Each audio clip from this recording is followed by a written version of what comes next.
Hi guys, long time no see. Today we're going to be looking at CAE writing part 2, specifically writing the proposal. Let's get to it.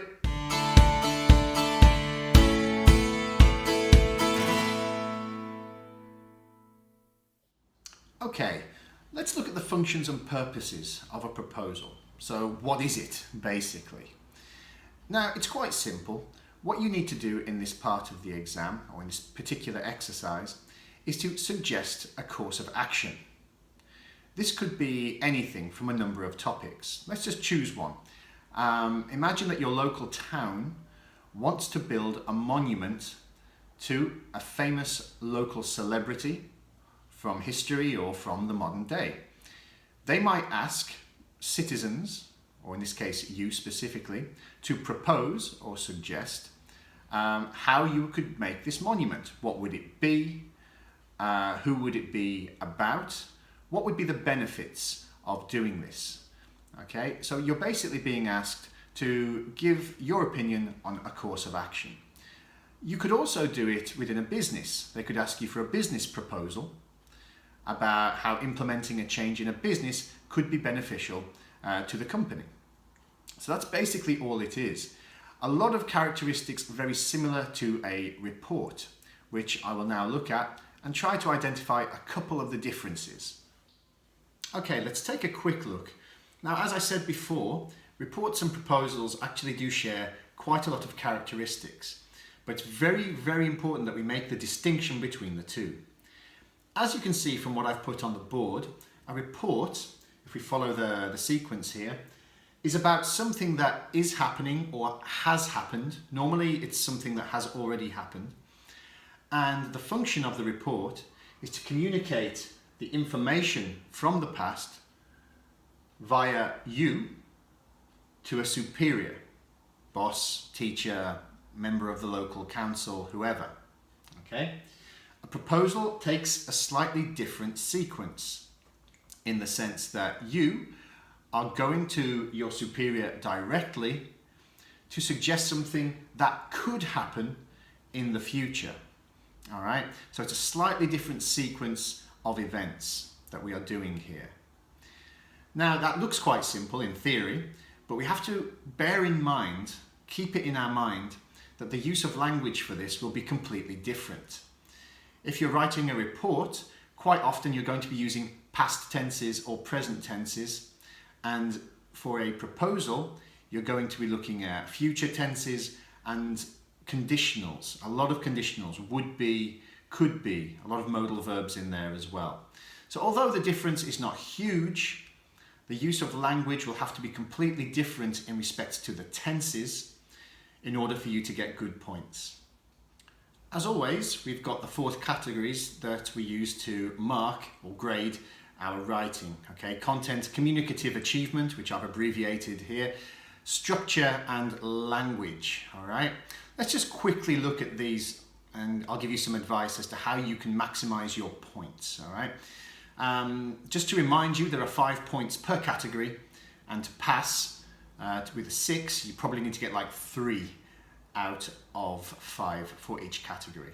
Okay, now content. This is how you answer the question, or if you answer the question. All right, make sure that you read the question and include all of the points that it asks you in your answer. Okay, so if it says what monument should we build in the town, and give reasons why you think it would be a good idea and explain the benefits to the local community. That means you have to answer that question. If you do not include that information, you will lose points for content. Equally, if you start talking about things which are not relevant to the question, obviously you don't have a million words to answer this question, so being concise and being relevant is extremely important. Content is one of the easiest things that you can get points for just by simply staying on topic and answering the question. Obviously, at advanced level, there are different levels to the question. It might ask you various things.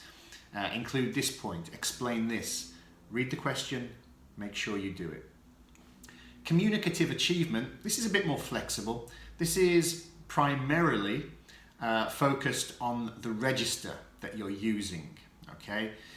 As I said, this will depend. If you're writing a proposal for a teacher in your school, then it can be quite a relaxed register. You don't have to be ridiculously formal. However, if you're writing a proposal to a bank manager asking for money, or you're asking or making a proposal to a local council member about something that could be constructed in your town, it should be a little bit more formal, okay? A little bit less than a report, but still, you're speaking to somebody in an elevated position, and therefore it needs to be relatively formal. The third point is structure, okay? Now, similar to the report, a proposal should contain subheadings and subparagraphs. That means that you write a title, for example, introduction, you write the introduction. You move down, you write another title, suggestions for the statue in my town, for example, and then you put some ideas, etc. Okay, so it's structured very similar to a report using subheadings. If you don't do this and you just use normal paragraphs, again, you will lose points. Structure also is connected to how you connect your ideas. It's not just the paragraphs. So connecting words and phrases.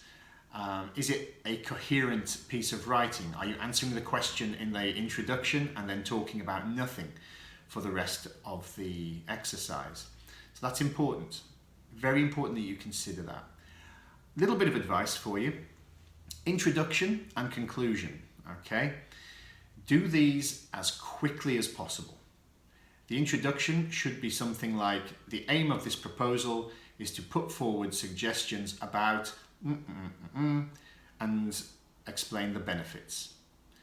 2 lines, okay? Do it quickly so you can concentrate on the end and also the content, really, the central part of your proposal, where all the good information is, and writing a good conclusion.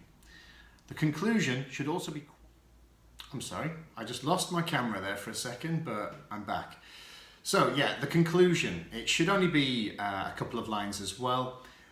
Very clear though, stating what you believe the benefits of the proposal should be. Just say something like, if this proposal is implemented, or in conclusion, if this proposal is implemented, then we will see benefits to the local town as described above. So that leaves us with language, okay? I'm going to do a separate section on language because obviously, as always, there are 2 parts to this, vocabulary and grammar. And I'm going to do a quick review there of those 2 things, providing my camera does not stop on its own again. So let's see what happens. All right, I've just brainstormed some vocabulary that might be useful to you.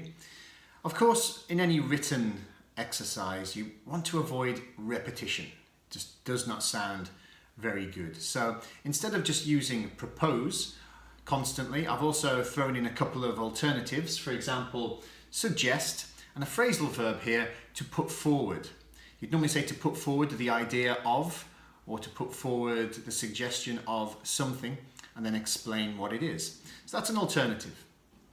Additionally, I would highly recommend that you practice with and learn a lot of the measurement or quality verbs and adjectives.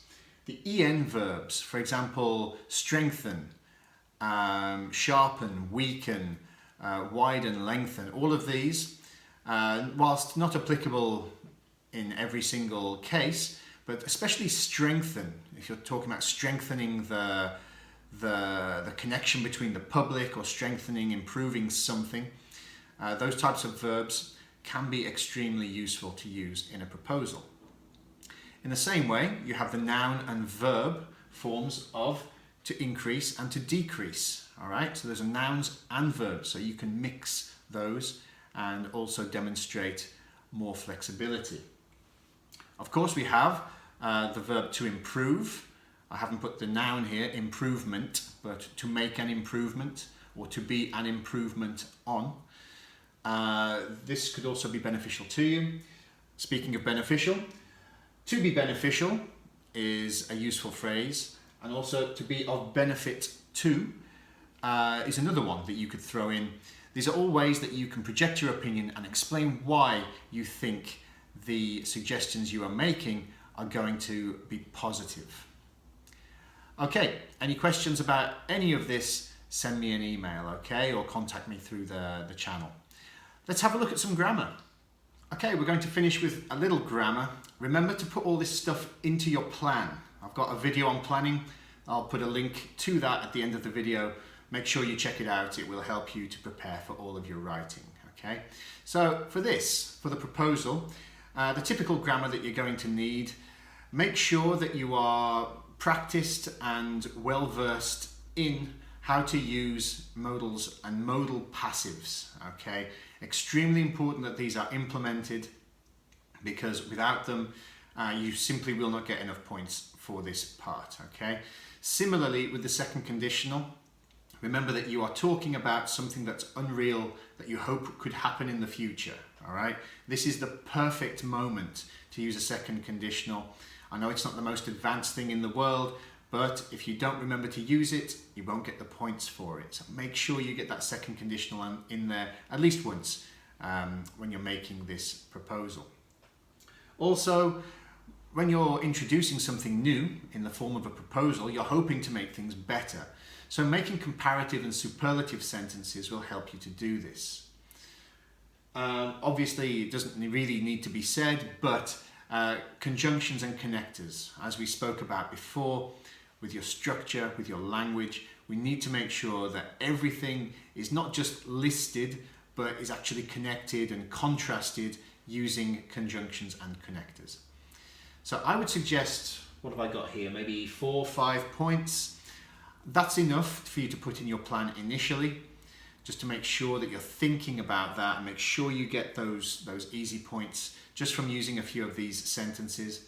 If you think of anything else, you can always add that later, but start with these basic 4.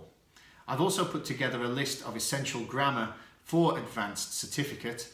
Again, I'll leave a link to that at the end of the video, so you might want to put 1 or 2 of those in here as well.